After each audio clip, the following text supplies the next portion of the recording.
Ngayong 2026, 1.2 trillion ang na-approve na budget para sa buong sektor ng edukasyon. This is the largest education budget in Philippine history. The Department of Education has been allocated the largest proposed budget amongst all departments. Kahit bilyon-bilyon na ang ginagastos sa edukasyon, nananatili tayong near the bottom globally pagdating sa learning outcomes. Sa PISA 2022, 74th sa Math, 75th sa Reading, 78th sa Science. Lahat yan out of 81 countries ha. Habang tumataas ang grade level, mas kaunti ang nakakapagtapos. 95.9% ang primary completion. Bumababa sa 81.7% sa lower secondary at 72.6% na lang sa upper secondary. Ang Pilipinas ay halos nasa pinakahuli sa listahan sa buong mundo. Kaya ang education crisis ay hindi lang classroom issue. Isa itong economic issue.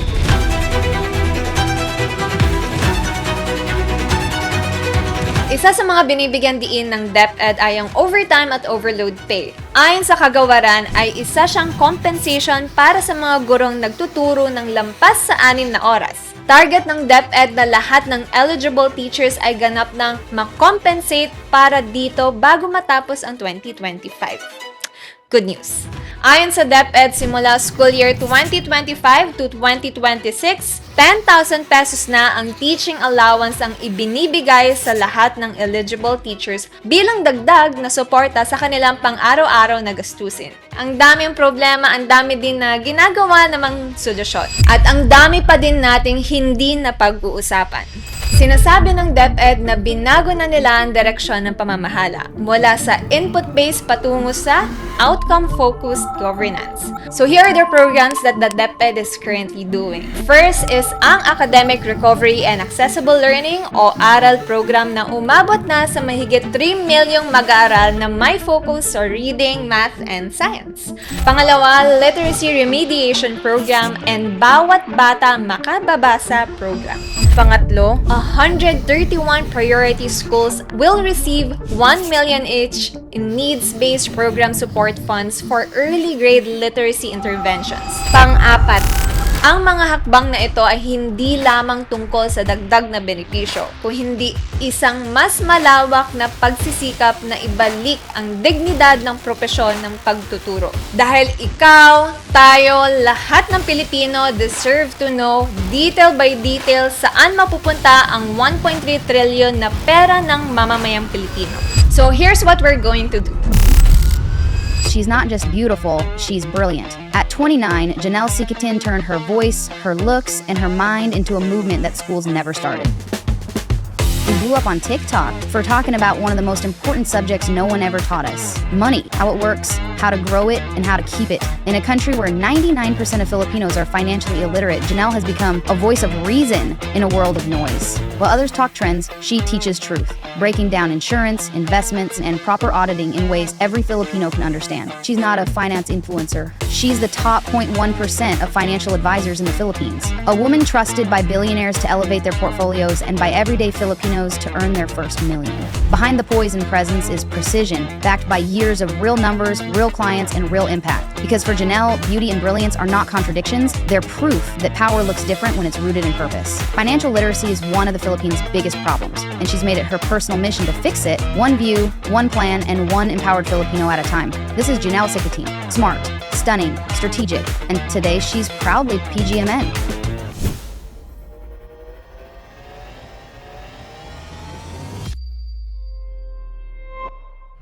Kapag pinag-uusapan natin ng gobyerno at pera, alam ko kung ano agad ang pumapasok sa isip ng marami. Ayan, nanakawin na naman nila yan. We're here for a change in system. We are tired of the system of what we call bureaucrat capitalism, where the government is being run like a business.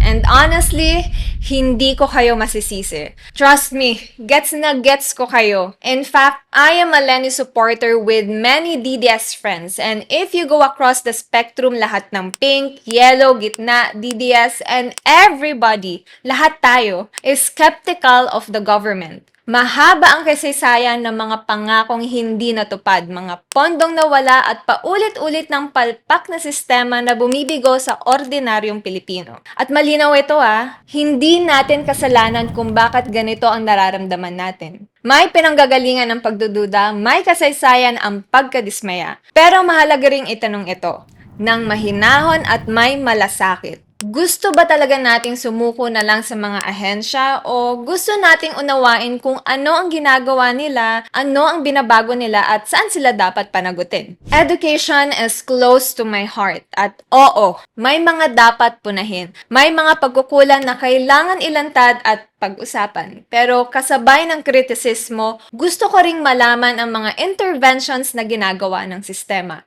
Hindi lang para manghusga, kung hindi para sukatin kung alin ang may saysay at alin ang puro salita. Mahalaga rin kilalanin na hindi lahat ng nasa gobyerno ay pare-pareho. Mayroon pa rin namang mga tao pumasok sa serbisyo para gawin ng tama kahit alam nilang mabigat ang tiwalang kailangan nilang buuin muli.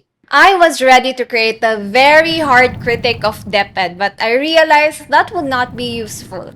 Sure, magkaka-views kami and engagement in the beginning, but ultimately, will a harsh episode from a younger like me really make a difference? It wouldn't be helpful to you, to me, to DepEd, to anyone. So, I asked our boss here at PGMN if he could connect me to Education Secretary Sonny Angara, a friend of his for many years. Papasalamat po tayo sa napakagandang resulta dito sa General Appropriations Act or 2026 budget. Not just because it's so big at 30% increase ito over last year. So ito yung pinakamalaking increase na nakita ko sa aking panahon sa politika. You see, I love education and I love kids. And my primary objective was to personally ask questions about the things within our education system that troubled me. The quality of education, teachers' pay, the corruption from the past administrations, and ask him directly what his solutions are. That approach will be so much more productive. Mas nakakatulong ito because we will then be able to check in 6 months, 1 year, or 3 years if these promises were fulfilled. And if they were fulfilled, we give the corresponding people the appropriate credit. And if they were not, we hold the right people accountable. Hindi ito nangangahulugan na automatic na tiwala. Hindi rin ito dahilan para tumigil sa pagbabantay. Ngayong 2026, lampas 1.2 trillion ang na-approve na budget para sa buong sektor ng edukasyon. Kasama na dito ang CHED at TESDA. Kung ordinaryong Pilipino ka, pamilyar na ang linyahang ito. Pinakamalaking education budget sa history. Education is a government priority. For fiscal year 2026, the Department of Education has been allocated the largest proposed budget amongst all departments because we truly understand and we truly believe that every classroom built, every teacher trained, every child supported is a seed towards real, lasting progress. At totoo naman yun. On paper, malinaw ang commitment. On paper, mukhang seryoso ang gobyerno sa kinabukasan ng bansa. Pero sa totoong buhay, iba na ang tanong. Hindi na gaano kalaki ang budget kung hindi ano ang konkretong plano para sa 1 trillion na budget ng DepEd. Ayon sa World Bank at UNICEF back assessment, humigit kumulang 90% ng mga batang Pilipino na edad 10 ang hirap magbasa at umunawa ng simpleng teksto.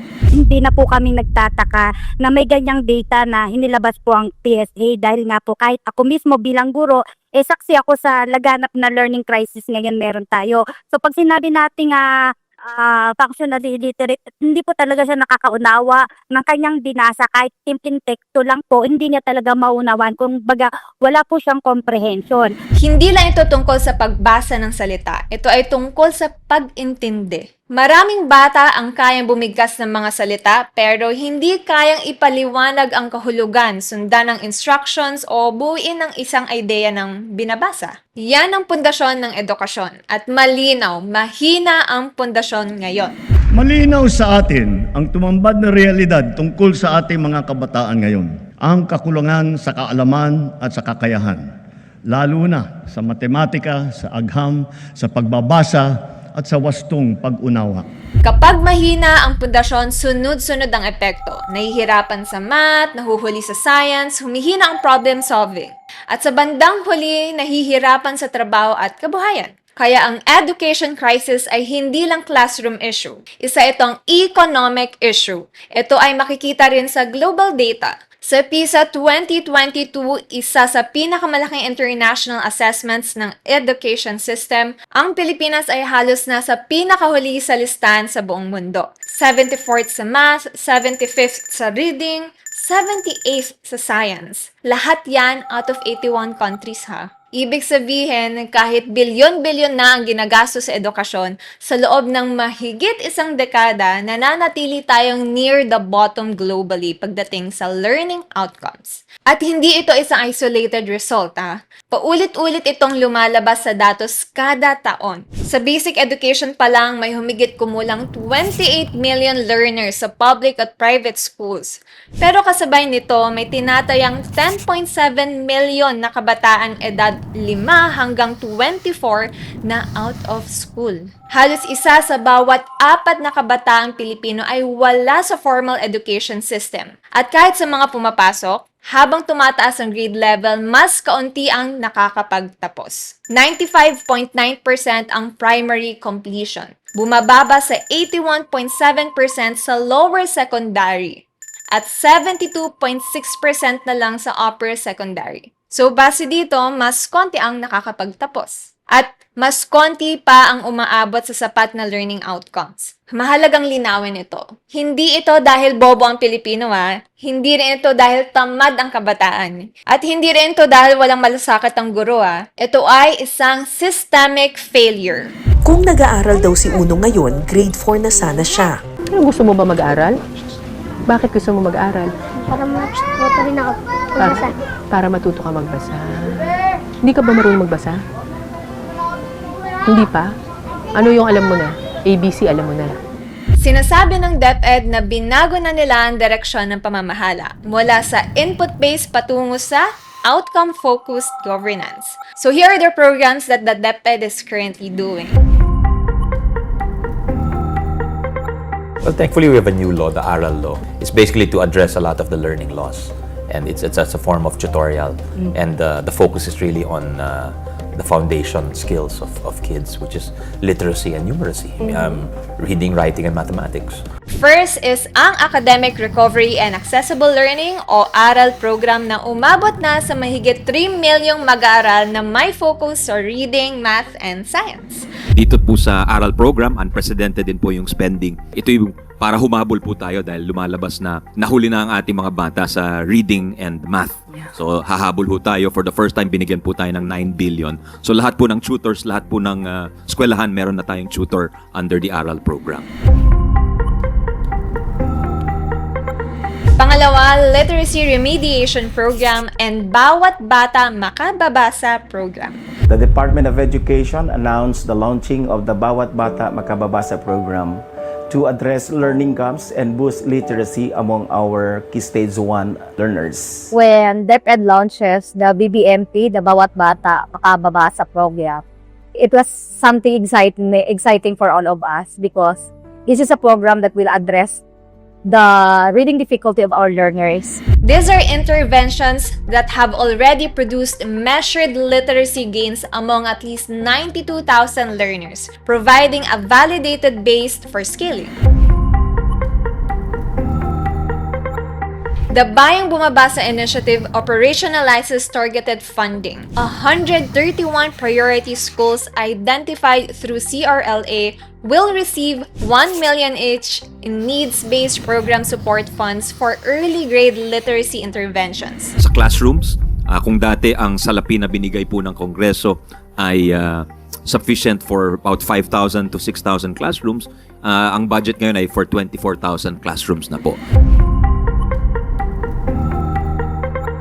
National and regional baselines are now clearer following SEA-PLM 2024, which showed early recovery signals. In math, there is plus 5-point improvement with high performers increasing from 35% to 46%.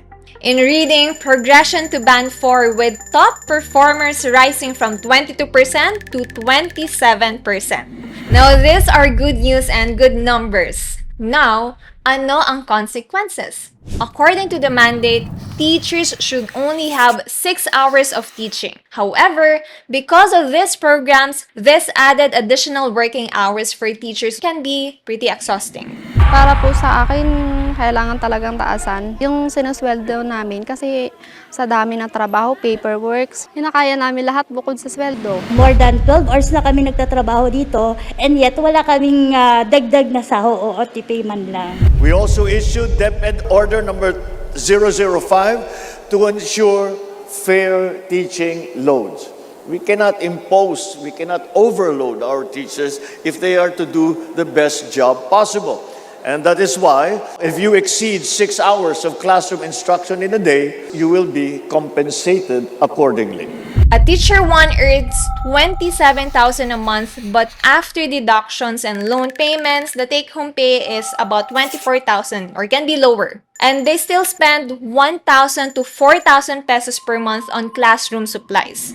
Sa hirap po ng buhay po dito sa amin, may share ka naman sa kanila, bakit hindi mo sila bigyan?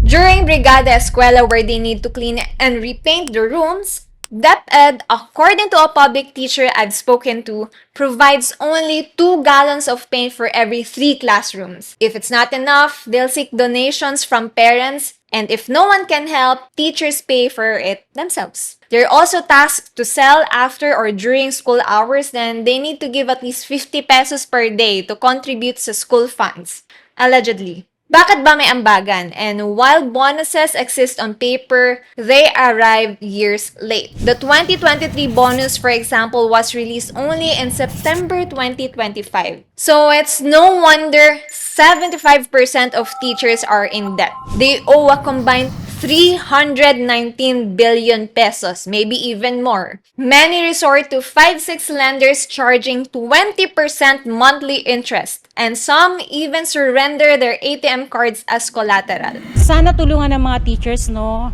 Serve naman kami ng maayos para sa mga bata, para sa bansa natin. So, bigay na po yung nararapat para sa amin. Para po na makaraos naman kami sa aming mga utang. After 30 years of service, they retire with low amount of monthly pension. Hindi sapat sa dekadang sakripisyo at pagod. There's no medical allowance, or if there is, you know how poor our healthcare system is. There's no stability. Pagod na nga sila, tatanda pang mahirap. The very people who built our future cannot even afford their own. Marami sasabi, hindi ka naman yayaman sa pagtuturo. Pero alam niyo yung yaman, hindi lang sa material yan eh. Yung ang daming ibinabariseng pasasalamat at nakita mo, yung mga batang tinuruan mo ay maunlad, isa na yung napakalaking kayaman. Hindi mahihiwalay ang learning crisis sa kalagayan ng mga guro. Inaamin ng DepEd na sa loob ng maraming taon, ang mga guro ay nabibigatan sa sobrang workload. Paperwork, mahabang oras ng pagtuturo, at minsan ay sariling gastos para sa classroom. In response, sinasabi ng DepEd na ang kanilang reforma ay structural, hindi pansamantala. Ayon sa Department of Education, upang mas makapag-focus ang mga guro sa pinakamahalaga, ang pagtuturo, may mga kasalukuyan at patuloy na reforma ang kagawaran na layong pagbutihin ang quality of life ng mga guro. Sinasabi ng DepEd na tinutugunan ng mga reformang ito ang matagal ng issue na sobrang workload at paperwork, mahabang oras ng pagtuturo at ang pangangailangang gumastos ng guro mula sa sariling bulsa para sa classroom needs. Isa sa mga binibigyan diin ng DepEd ay ang overtime at overload pay, ang teaching overload. Ayon sa kagawaran ay isa siyang compensation para sa mga gurong nagtuturo ng lampas sa 6 na oras, habang ang overtime pay ay para sa mga non-teaching work na ipinapagawa sa mga guro. Good news! Target ng DepEd na lahat ng eligible teachers ay ganap ng makompensate para dito bago matapos ang 2025. So tanungin na natin yung mga teachers kung meron na. Binanggit din ng DepEd ang Teacher's Salary Subsidy, kung saan itinaas ang subsidy mula 18,000 patungong 24,000 pesos simula school year 2025 to 2026. Kasama nito ang humigit kumulang 55,125 private school teachers sa ilalim ng Educational Service Contracting Voucher Program. Para naman sa public school teachers, ipinapatupad ang teaching allowance sa ilalim ng Kabalikat sa Pagtuturo Act. Ayon sa DepEd, simula school year 2025 to 2026, 10,000 pesos na ang teaching allowance ang ibinibigay sa lahat ng eligible teachers bilang dagdag na suporta sa kanilang pang-araw-araw na gastusin. Dagdag pa rito ang vacation service credits. Sa bisa ng DepEd Order No. 13 Section 2024, nadagdagan mula sa 15 days naging 30 days ang vacation service credits ng mga guro. Ayon sa DepEd, maaari itong gamitin kapag may karamdaman, personal na pangangailangan o upang maiwasan ang salary deductions. Bilang bahagi ng layuning pagaanin ang working conditions ng mga guro. Isa ring mahalagang reforma ayon sa DepEd ay ang Expanded Career Progression System.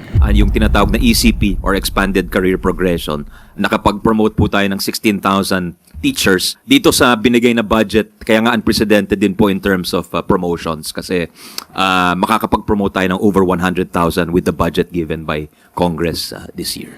Layunin nitong tugunan ng matagal ng hinaing ng mga guro tungkol sa mabagal na promotion kasabay ng paninindigang walang guro ang dapat magretiro bilang Teacher 1. With this system in place, we will accelerate the career growth of teachers. Sa sistemang ito, wala ng public school teacher ang magre-retire na Teacher 1 lamang.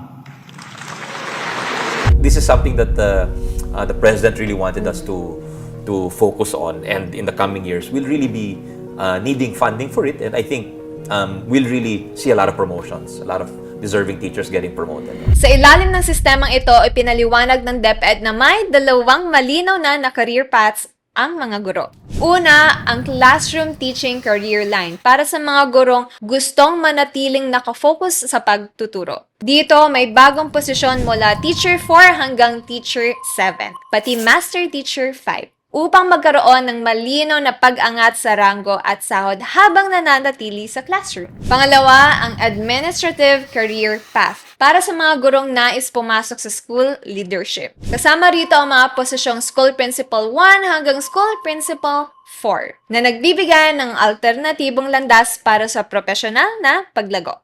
Ipinaliwanag ng DepEd na ang mga reformang ito ay tugon sa aktwal na kalagayan sa maraming paaralan, kung saan may mga sitwasyong iilang guro lamang ang nagsaserbisyo sa daan-daang mag-aaral, dahilan upang mapilitang magturo ng 7 hanggang 8 oras araw-araw.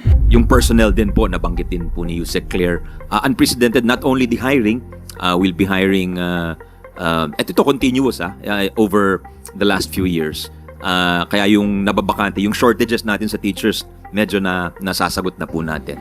Sa kabuuan, ayon sa Department of Education, ang mga hakbang na ito ay hindi lamang tungkol sa dagdag na benepisyo, kung hindi isang mas malawak na pagsisikap na ibalik ang dignidad ng propesyon ng pagtuturo. Bawasan ang pasaning dinadala ng mga guro at tiyaking may sapat silang oras, lakas at suporta upang magampanan ang kanilang pangunahing tungkulin, ang magturo at maghubog ng susunod na henerasyon. Ang dami ang problema, ang dami din na ginagawa namang solusyon. Ang dami din natin kailangan bantayan at double check. At ang dami pa din nating hindi na pag-uusapan. This is the largest education budget in Philippine history.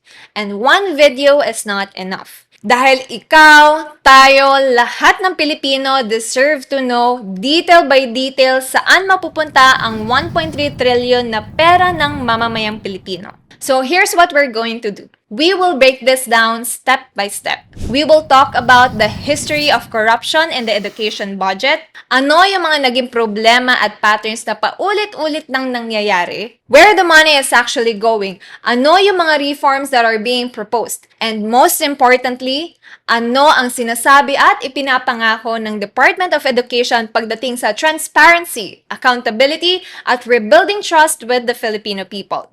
Because let's be clear, This is not just any budget. This is our money. And education, for me, is the number one foundation of a nation. If we get education wrong, everything else follows. Poverty, inequality, corruption, and even the kind of leaders we end up with. So this series is not about noise. This is about understanding, accountability, and demanding better as informed Filipinos. I'll see you on part 2. This is Janelle Sigatin, your wealth and abundance advocate, and we are proudly PGMN.